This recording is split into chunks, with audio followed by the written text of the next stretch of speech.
Hi, everyone. Welcome to today's webinar, DAP Learning Series, a deep dive into audience reports. I'm very excited to be presenting to the DAP community today. I'd like to give a big thank you to the Digitalgov team for, as always, doing a wonderful job hosting us.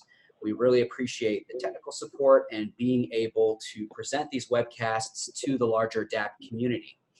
So we have about an hour. I'd like to go through this material in about 50 minutes so that we have about 10 minutes to answer any questions. Today is a new type of webcast that we are really excited to dive into. Now we're going to do a deep dive into the audience reports in DAP Google Analytics. Now a lot of this is going to be illustrating how to use the tool. So we're going to be doing some interesting on-the-fly analysis to help you better explore DAP audience data and to get you thinking and even possibly inspired in how you might use this data to better understand your audience and glean additional insights about how they're using your website. So let's get started. Now, for most folks, on this webcast, you're likely brand new to DAP. Now, we probably have some seasoned folks on here who have been longtime DAP users. The purpose of today's webcast is really geared towards helping new folks who are new to DAP and helping the broader audience understand the audience reports. Now, I'm sure most of us on this webcast today probably feel a little overwhelmed by all the different metrics available in DAP reporting. You probably feel like Andy on Parks and Rec. If you've ever seen any of our webcasts in the past, I always like to reference Andy because this is typically what people look like when we present on DAP Google Analytics. So all to say, if you feel this way as we're going through this material, that's okay. Anything new is going to be challenging and it's going to be confusing. So just bear with us as we go through this material and make sure to keep notes of any questions that you have. And we'll do our best at the very end to either answer your questions or follow up on your specific questions after today's webcast. So let's dive in. So what's our challenge? So in the DAP community, our main challenge is interpreting data. Interpreting data in Google Analytics is really tough. Now, many DAP users don't know about or don't know how to use the audience reports or how to interpret the audience reports. We often see just simply a number of folks just pull the all pages report and call it a day. Well, we're here to tell you that there's a lot more really interesting data about your specific audiences. And we're here to show you how you can potentially use that audience data to better clarify and better characterize the data sets that you're pulling today.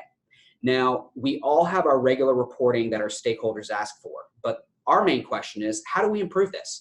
How do we improve our website experience for the public? How do we serve the public better through our websites by using DAP Google Analytics data? And how do we figure out, are we reaching the appropriate audience? Is what we're marketing to our audience resonating with them? This is what we're going to be talking about today and kind of guiding you through with this webinar on audience data in Google Analytics. Now, in terms of pulling reporting, we can't do all of these things if we only pull one report and call it a day. Like I mentioned before, we often see a lot of folks just kind of look at this in a binary way and say, okay, I've pulled my page views in my all pages report, that's all I'm going to do. Well, there's a lot more data and we're really excited to jump into this. So really the purpose of today is to show you the power of the audience reports, how to use them, and really the goal here is to help you learn and know just enough to be dangerous so that you can help get the data, get into the tool and get out of it and help you figure out how to explore it. So why we're here today. As a DAP user, you've probably at some point received certain questions from your stakeholders, your leadership, about who is our audience? How do audiences differ? How do different audiences use the site? How does our marketing resonate with them? What devices are people using to browse our site? And many more. So really, the big question is how do we answer all of these questions? You can't do that with the all pages report, right? You have to go somewhere else, and that place is the audience reports within Google Analytics. So what we're going to cover today is we're going to do a deep dive into the audience reports and help you unlock the power of these reports to answer all of these questions. So we're going to help illustrate so that you can learn how to interpret this data by using the audience reports with secondary dimensions and segments. Just to pause for a second, I think some people are having trouble seeing the screen. Okay. So maybe if we switch to full screen mode. All right, let me very briefly switch to full screen.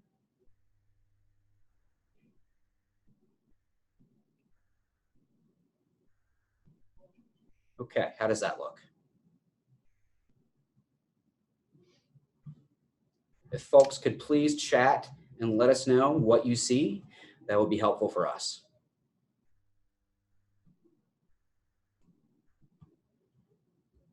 Okay. Looks like we're getting a couple of people to see it, so. Okay, great.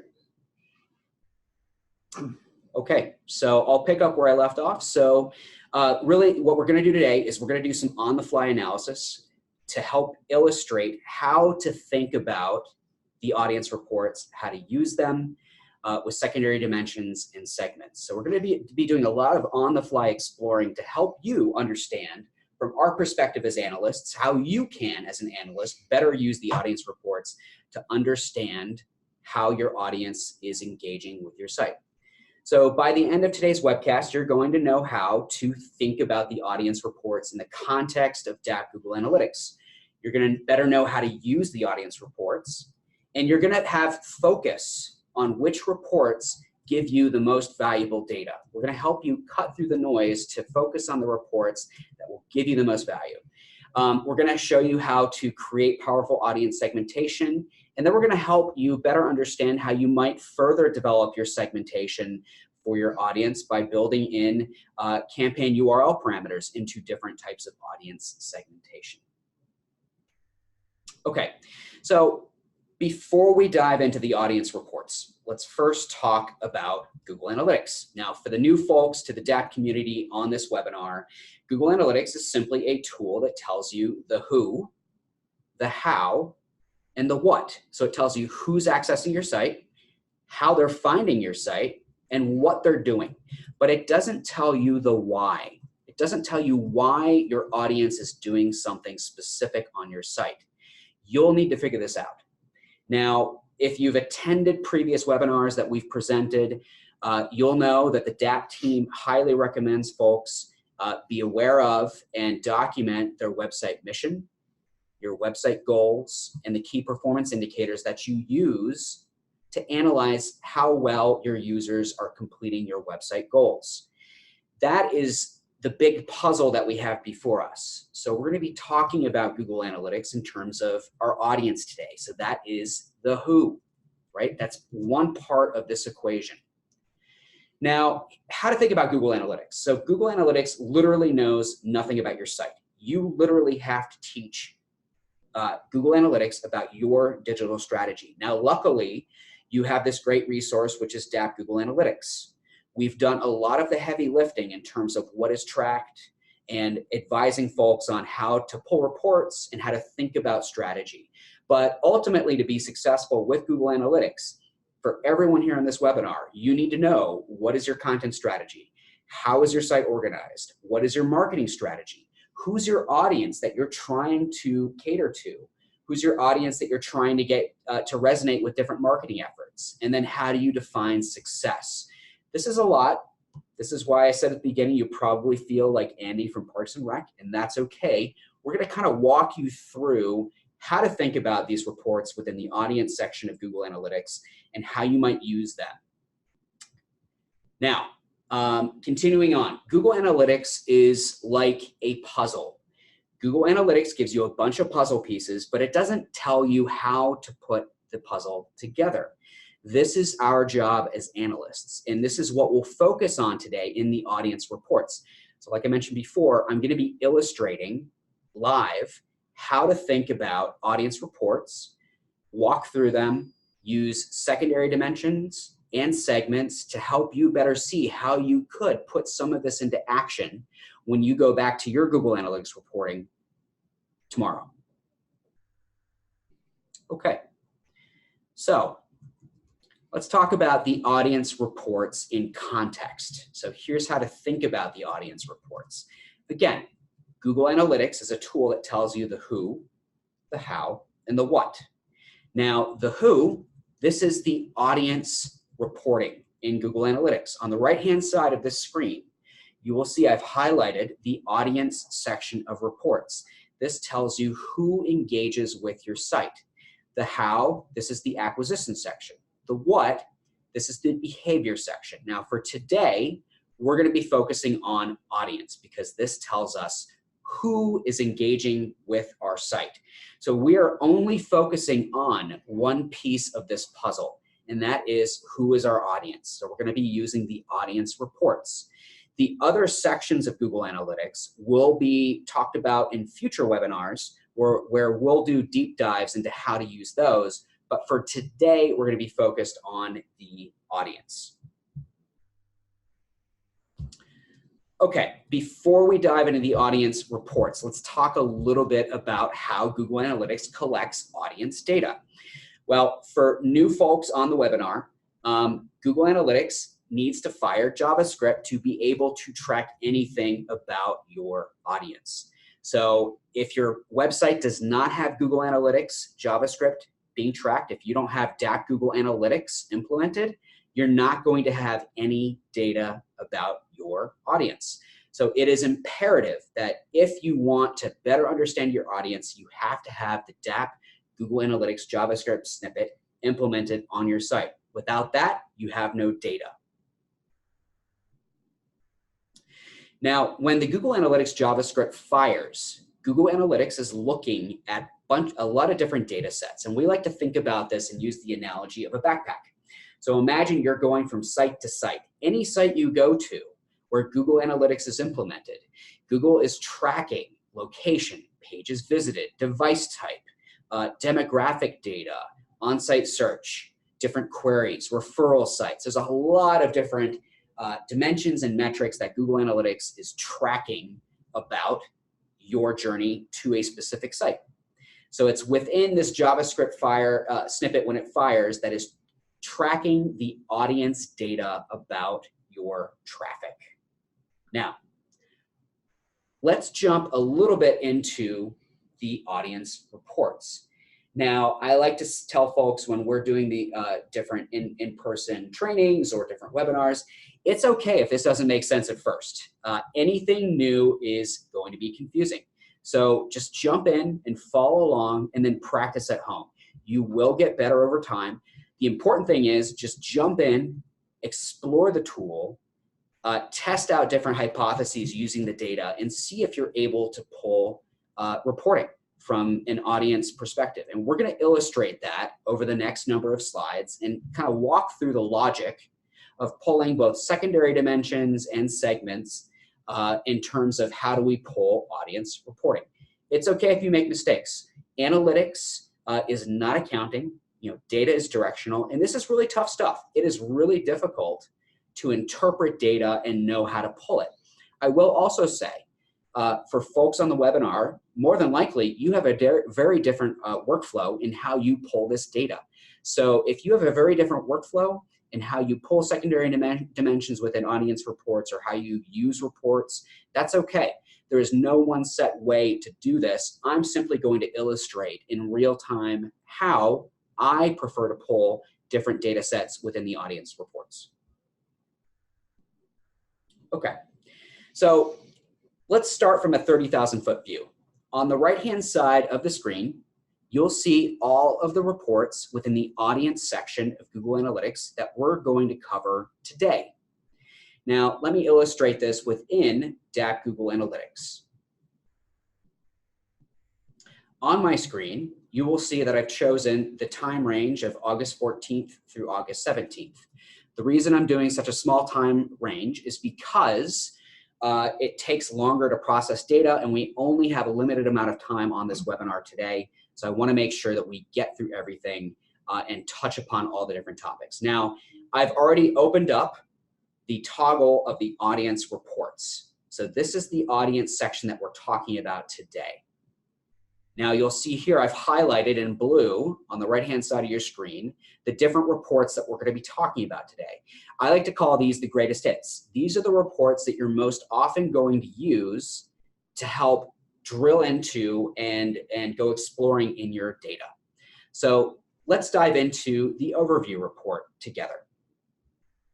Now, I like to recommend for anyone new to DAP, always start with the overview report. This gives you a high-level overview of all the different dimensions and metrics available in a report. So let's look at this together. Now, I've already loaded the audience report.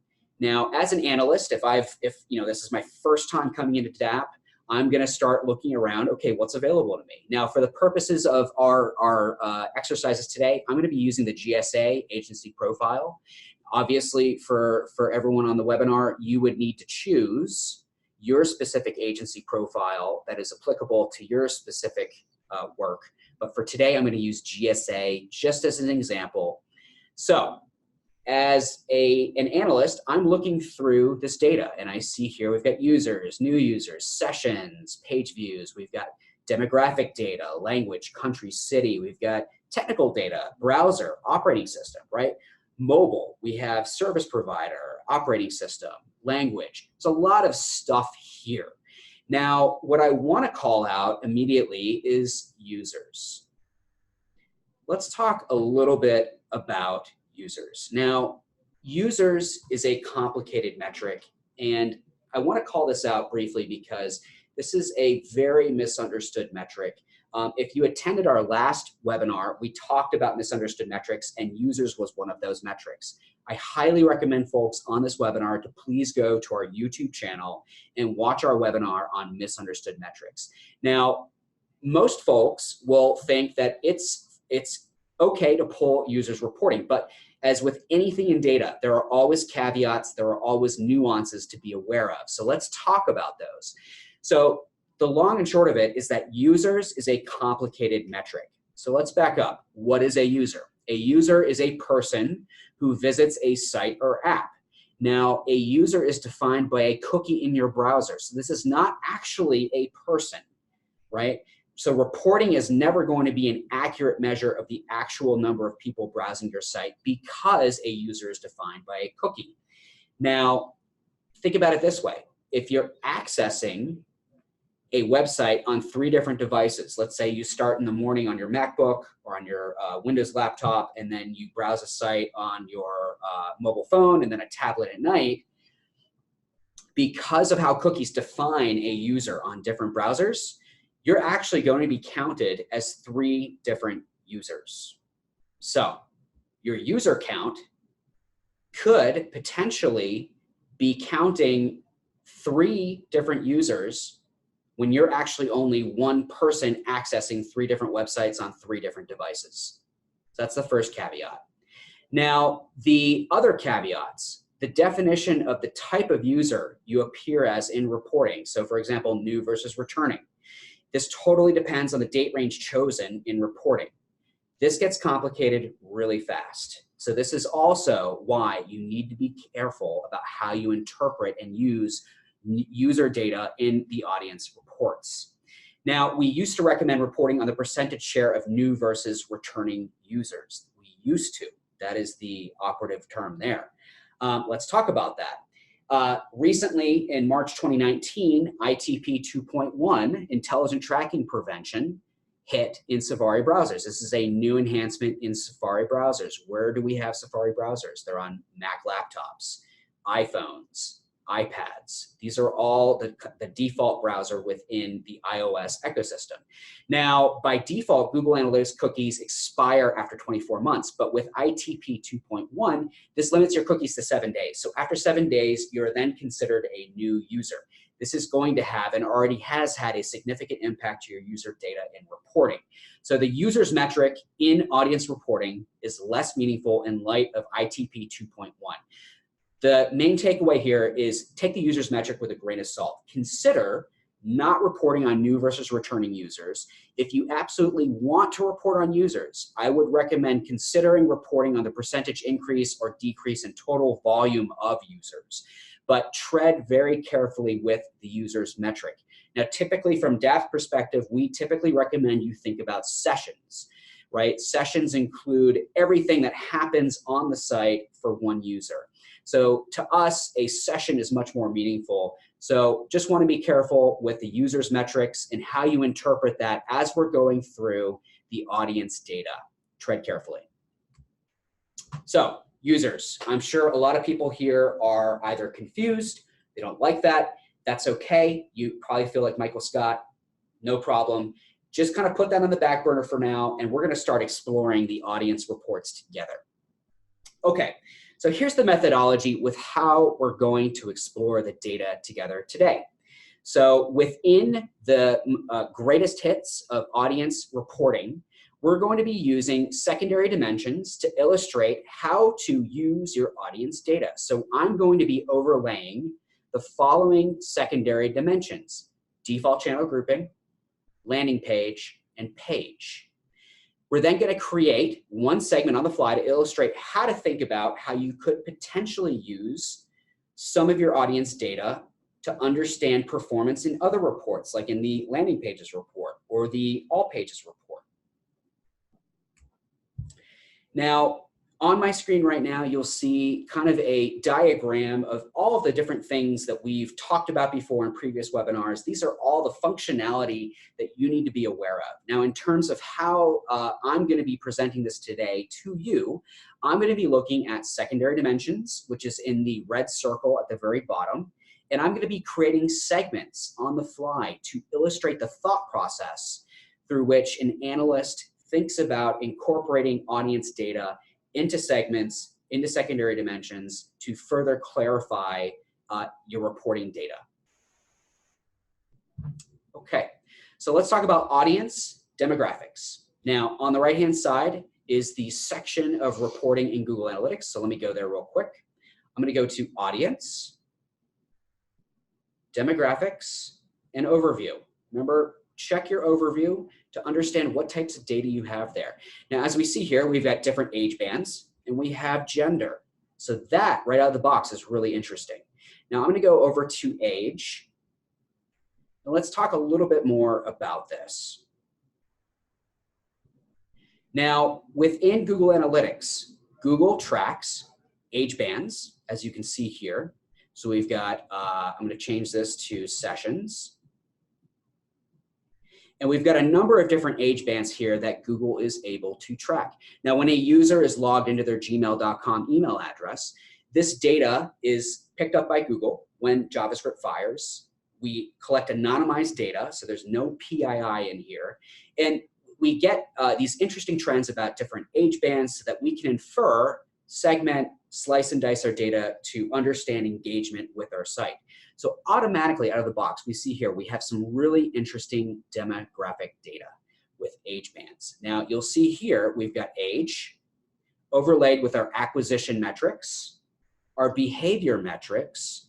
This is really powerful and gets really useful depending on how you slice and dice this, right? You can understand that the age band of 25 to 34 is responsible for bringing in the highest percentage share of sessions to every website within the GSA agency profile. So that's pretty interesting stuff. You can further whittle down to your specific site and better understand from a specific URL how that age band engages with a URL on your site. So let's talk a little bit about how to do that. So I'm going to add in a secondary dimension of default channel grouping to show you the marketing channel that they came in on, show you the landing page, and then show you the page.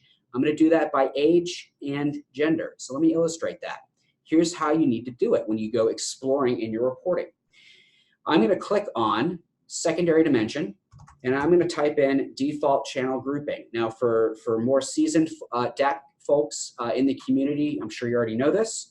For the new folks here, basically, I'm adding in a secondary dimension for default channel grouping. Default channel grouping is the marketing channel. This is the roll-up channel. Now, immediately, I have qualified my age bands to show what marketing channel these different age bands are engaging with to find our sites in the GSA profile. Now, this is pretty interesting. This gets super interesting really fast.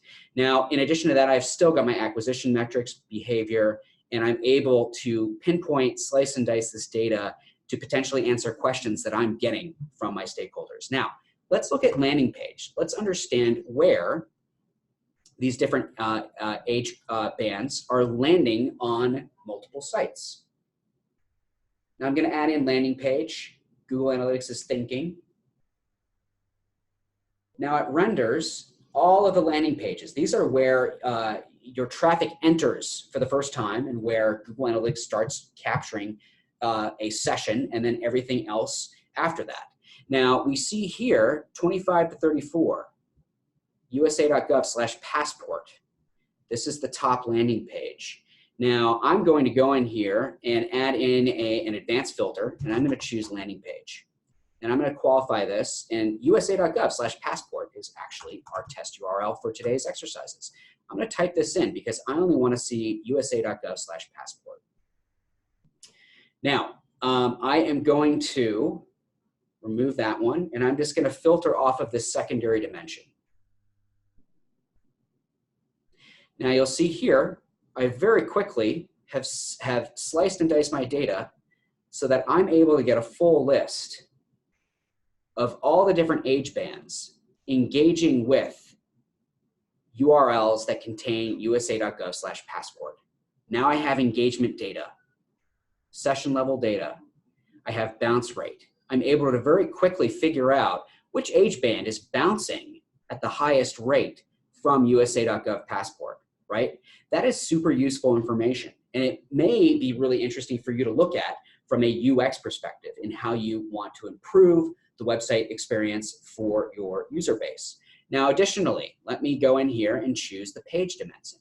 Again, we're still exploring this data and we're showing you how to do this in real time to better understand how to understand age, demographic data, and leverage different secondary dimensions to glean additional insights. Now, I've added in the page level dimension. Now, typically with pages, you want to look at different session level data, different engagement data. So adding in these secondary dimensions is super helpful in terms of how you explore it. That's the big takeaway here. Now,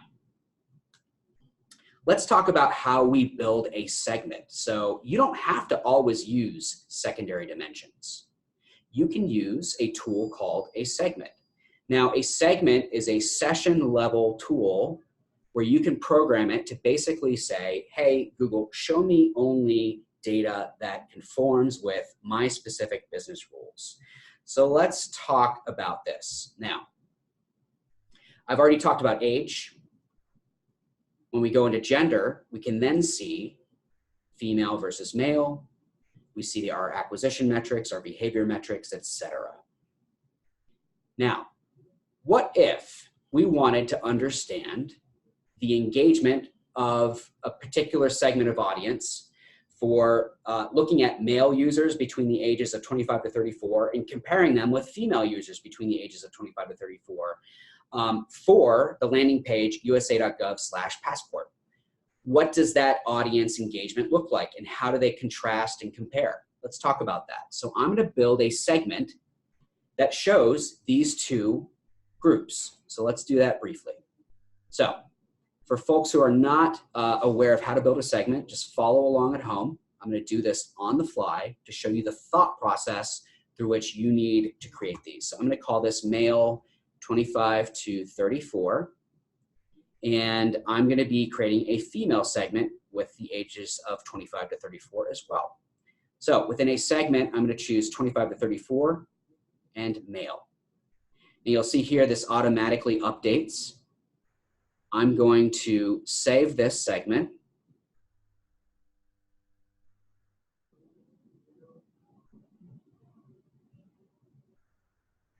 And then I'm going to create another segment for female, ages 25 to 34.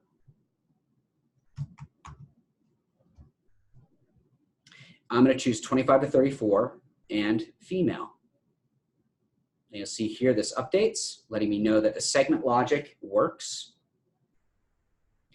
Now, the question here was, how do we compare two segments to compare these different age and gender demographic data points on the landing page usa.gov/passport, right? These are folks who are looking to get a passport, either a new one or renew it. So how do we do that? Well, we need to look at the landing page. So let's go to the landing page.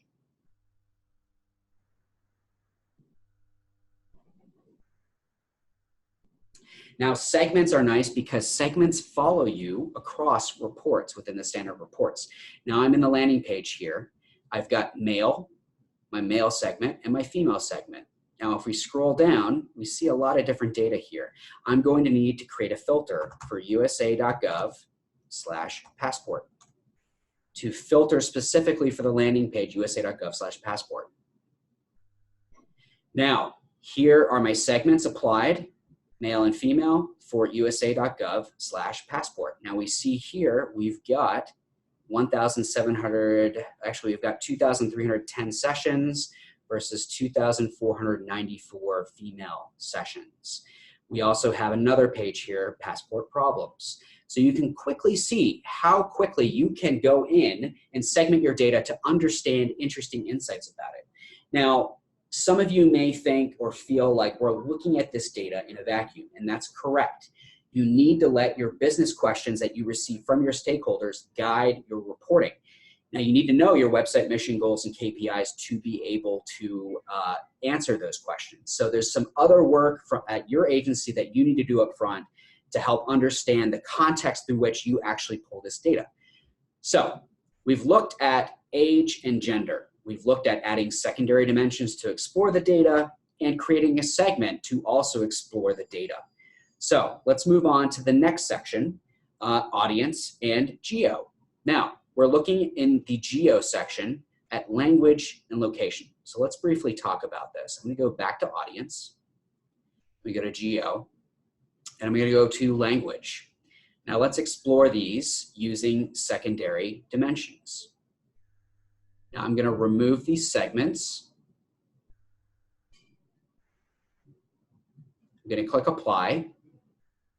And now we have kind of our default view here. So let's look at the language tab here. Now we've got language. This is taken from the browser that your users are using to access your site. Now again, we have the acquisition and behavior metrics overlaid here. So this is really useful. You get the sessions, you get the bounce rate. One way you may want to use this particular report is to understand how you want to cater particular parts of your site. Let's say you have a high session count for the Spanish language. You may want to have a Spanish version of your site. You can use this data to figure that out. Next, we have location. Now we've got country here, right? This shows you in general, where is all this traffic coming from? You can toggle over to city, continent, subcontinent, and so on. So the sky's the limit here with how you use these reports. Now let's look at a couple examples using secondary dimensions to further qualify this data. So I'm going to add in a secondary dimension of default channel grouping and landing page. And in the interest of time, I'm going to just choose default channel grouping so that we can get through all the material today. So I'm going to go back to language. And again, I'm going to choose a secondary dimension of default channel grouping. Now this is going to show me an overlay of marketing channel with browser language. Now let's say I wanted to understand the Spanish language traffic accessing our site. I'm going to search for ES-ES because that's Spanish within Google Analytics data.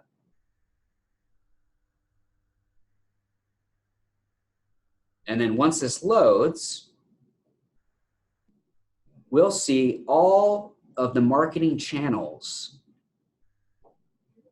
where users are finding all of the sites within the GSA agency profile. That's how powerful this tool is. It is almost too flexible for its own good, but it gives you a lot of really interesting ways to slice and dice your information to answer specific questions. Now, I could do the exact same thing with location. So let me go into location, and add in a secondary dimension of channel.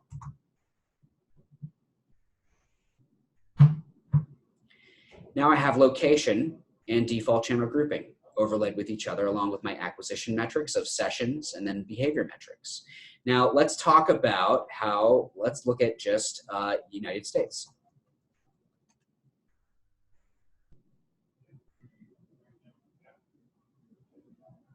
Now I've got only United States showing up here, and I have a mix of default channel groupings, my marketing channels that are sending traffic from the United States to my sites in the GSA profile.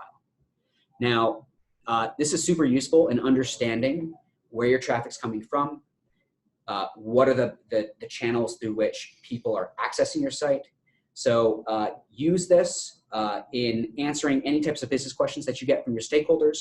You just need to make sure to know what type of question you're trying to answer. Okay, now let's say we wanted to build a segment using this geo data. Let's say somebody asks you to build a segment showing traffic from San Francisco via organic search that lands on usa.gov/passport. So let's illustrate this. I'm going to reset my report here, and I'm going to build a segment that shows traffic from San Francisco landing on usa.gov/passport from organic search. So I'm going to create a segment with audience data. I'm going to call this San Francisco audience data. And I'm going to define in my segment my traffic sources and the city. So I typically go to conditions and I type in here. So I'm going to do channel, organic search, and city contains San Francisco. Now I'm going to sanity check this here just to see if data does show up, and it does.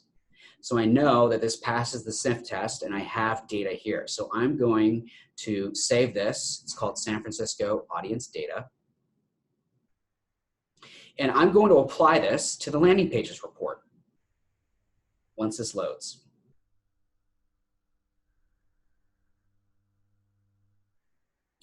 Okay, so I'm going to go to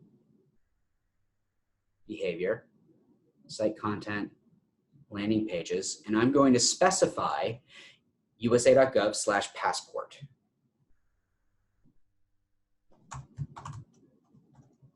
In my filter.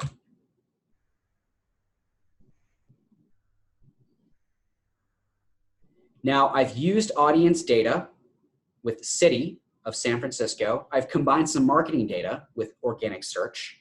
And now I've created a segment, and now I've isolated traffic from San Francisco entering usa.gov passport from organic search.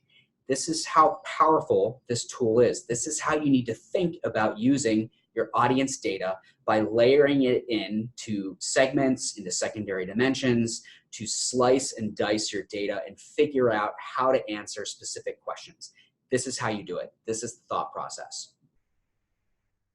Okay, let's talk about audience technology. So under technology, under the audience section of the browser, is browser and OS and network. Now this is one of my favorite reports. So let's take a look at that. So if you scroll down to technology, you'll see browser and OS. Now, why is browser and OS important? Now, once this page loads, we'll be able to see a lot of interesting technical details. I'm going to remove this segment that I had on before from San Francisco and organic search. Now I see my browser. I see the types of browsers. I see all the engagement data. I've got OS, screen resolution, screen colors, etc. This is useful for understanding how your audience is engaging with your site. So if there's a particular version of a browser that your audience base is not using or uses very infrequently, you can basically go to your development team and say, hey, we don't need to support such and such a browser because we're not seeing a long-term trend of people using it. This is how you can use audience data to improve the UX, improve the site experience, and help you better manage what budget you put towards supporting different types of browsers and different types of devices. Now let's talk about network. This is a really powerful tool. Now we've got service provider. We've got hostname here.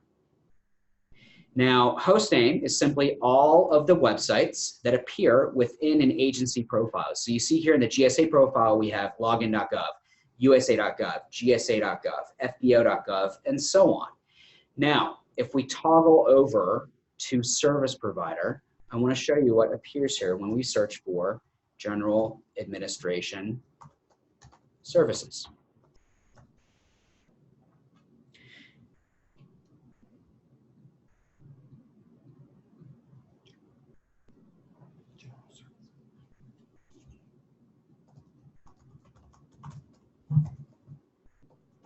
Just bear with us here 1 second. Whoop, I apparently can't spell today, so let me just type in general services. And there we go. So now service provider, we've got general services administration. Now, what is this? Well, the government does a really good job at letting analytics tools know the traffic from different government agencies hitting your site. So if you want to understand more about your audience from other government agencies engaging with your site, go to service provider under the network report and start playing around with the data. Just look for specific government agencies. Now, I'm going to type in state just to see if we can find the State Department as an example. So here we go. We've got U.S. Department of State, and they drove 12,361 sessions to all of the sites within the GSA profile. Now, let's further clarify this by looking at landing page. Let's see exactly where this traffic from the State Department is landing on GSA-owned websites. Okay, so it looks like the top page that U.S. State Department traffic is landing is actually on the secure.login.gov page. Makes sense. So this is how to really slice and dice and further qualify the audience data that Google Analytics captures out of the box for you so that you can understand engagement between service provider from different government agencies and where they land. So super powerful report.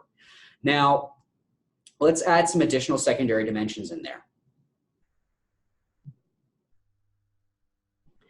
We can also choose default channel grouping like we've been doing. So let's see what this looks like.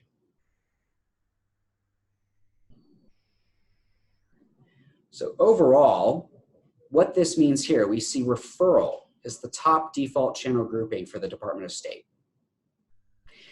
Referral traffic is traffic from any third-party website. So we see overall 6,384 sessions coming from external sites sending Department of State traffic to a GSA-owned website. So you can see the opportunity here with how you can slice and dice audience data using additional secondary dimensions. Now let's talk a little bit about how you can see all the different government agencies accessing sites in our profile and then build a segment. Now, let's say we wanted to see all of the .gov traffic landing on different landing pages within the GSA profile. How you can do this is you can actually create a segment that says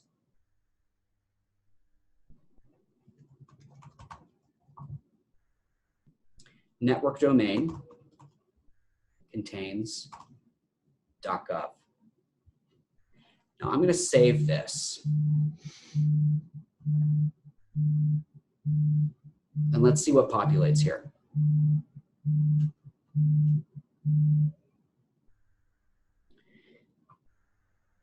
Now I'm going to remove the secondary dimension. And I just want to see all of the service providers that are accessing all of my websites in the GSA profile. Now let's look at this. I'm going to expand this to show 100 rows. So we've got all of these different service providers: State Department, U.S. Postal Service, United States Nuclear Regulatory Commission, There's a ton in here with .gov domains. This is how you can further segment and slice and dice your data to figure out who is my audience, how are they accessing the site, right? The sky's the limit with how you use this data and how you transform it to answer specific questions. Okay, let's continue on. We've got mobile reporting, we've got overview, and we've got devices. So let's take a quick look at this to better understand how to use mobile. Now, obviously, mobile is important because you have three main types of devices accessing your website: desktop, mobile, tablet. I'm going to remove this segment. Now, here is what we call in the industry the three-screen view: desktop, mobile, and tablet.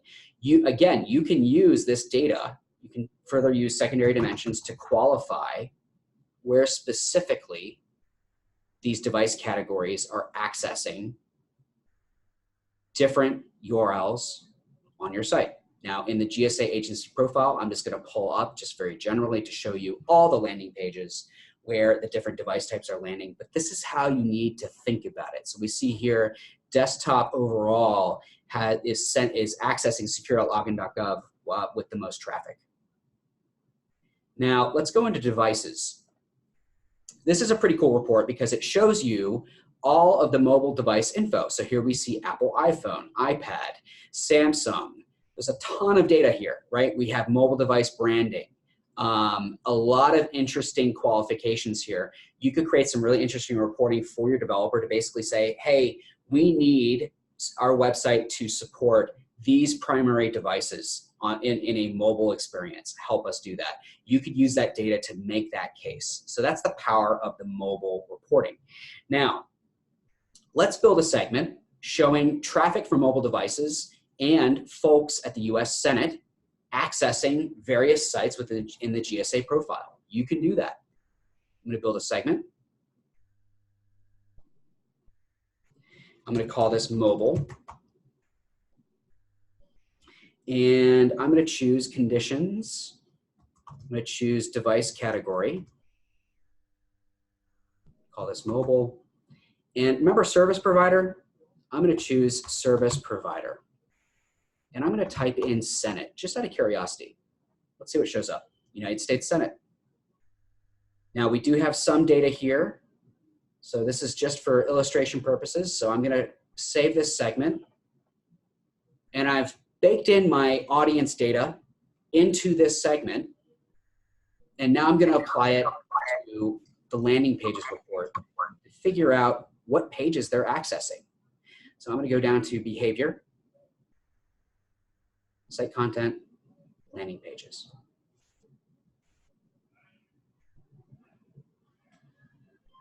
And now I have a list of pages where traffic on mobile devices from the Senate is landing on these different landing pages. Now, you can get very specific with your specific website. You would just simply filter here in this box by typing in, for example, login.gov. So this is how you need to think about leveraging mobile data. How do you combine it in a way that helps you answer specific questions about your audience engaging with your site? Now, let's put this all together. You can combine many different audience characteristics into one powerful segment. So let's say you received a question from your stakeholders and you needed to combine male users, the age band of 35 to 44, location, Washington, D.C., devices that run iOS, and then from any government agency ending in .gov. You could do that. So let's do that very quickly to show you how powerful it is when you combine different characteristics of your audience from the audience reports into one powerful segment that you can then overlay on any standard report in Google Analytics. So let's do that right now. I'm going to call this combined segment. And I'm going to do male users, age band of 35 to 44. So I'm going to go in here, check off 35 to 44, male users. Location, I'm going to choose Washington as the city. So I need to go here to location. And notice how all of this is audience data from the audience section of Google Analytics. So So city contains Washington. It nicely automatically populates the different values there for you. Now, devices that run iOS. I'm going to go to technology. And for operating system, I'm going to type in iOS and see what pops up. And it does pop up. And next and finally, I'm going to say from any government agency ending in .gov. So combination of network domain will give me any traffic coming from a .gov network. So I'm going to go to conditions, type in network domain contains .gov.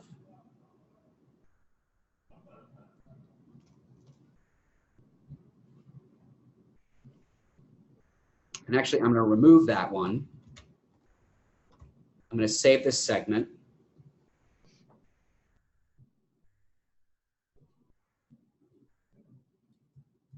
I need to go back in there, remove this one,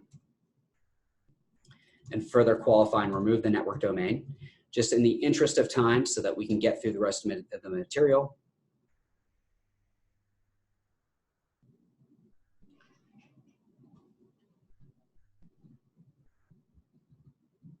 Okay. Let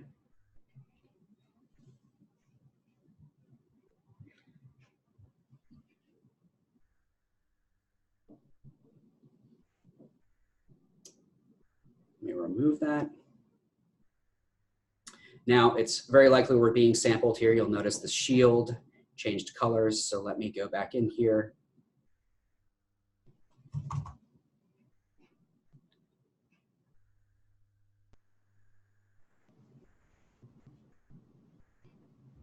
And change the date range.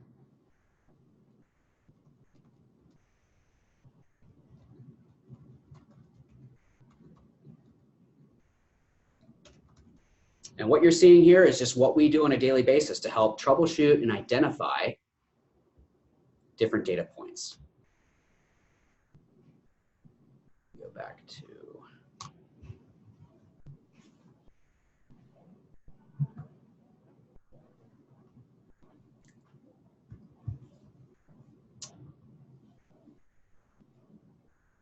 okay, let me remove my filter here once this loads.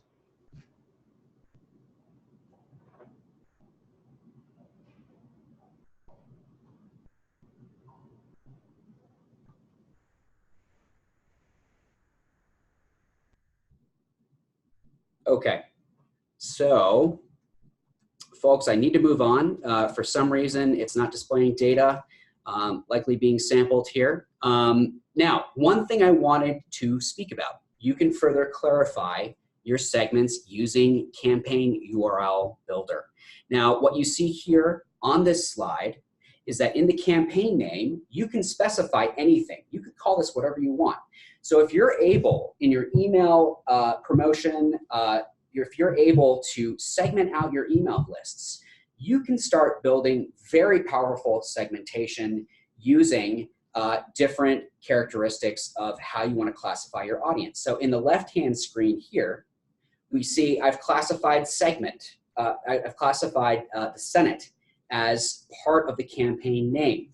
Now, for everyone here, I'm sure you're familiar with UTM parameters and campaign marketing, campaign reporting. You can then create powerful segments off of campaign name. So you could actually define your segments up front in your email campaigns to register as Senate newsletter August 2019 in your reporting. Or on the right-hand side, you could classify your campaign URLs as State Department newsletter August 2019. Now, this is a more nuanced topic. We don't have enough time to go over this in depth today, but I'm happy to answer any questions offline. So takeaways today, that was a lot, right? Doing this on the fly, this is a lot of work. You know, Google Analytics does a really great job of giving you a ton of data, but you need to know how to use it. The big takeaway here, don't be afraid to explore. Don't be afraid to make mistakes. Use your secondary dimensions and segments in the audience data in the reports that we have specifically called out for you. But you need to let your website mission goals and questions from your stakeholders guide you as to how you're going to pull your audience data. Now, If you have any questions, I'll try to answer as many as I can in the last few minutes that we have. But for any folks who have any follow-up questions, the DAP team is always here to answer and help you. You email us at dap@support.digitalgov.gov. So Rhett, how many questions do we have? And let's try and see if we can answer some of them. So right now, we only have one question. It's, will the presenter share your slides? Yes, we will of course share our slides. This will of course be a video that we upload to YouTube on our YouTube channel. So by all means, please contact us with any questions and we'll definitely follow up. For any feedback, we really appreciate your feedback and we'll be sending out a survey to get that feedback. By all means, please provide us with feedback. We're always looking to improve upon this. This is a new type of webinar that we did today where we do a deep dive. So by all means, please let us know how it worked. We definitely want to take your feedback into consideration as we further mold and craft these types of experiences. And I hope that this was helpful for folks to see how an analyst engages with audience data and uses it to slice and dice and hopefully answer your questions about audience engagement. Thank you folks for attending and looking forward to the next webinar.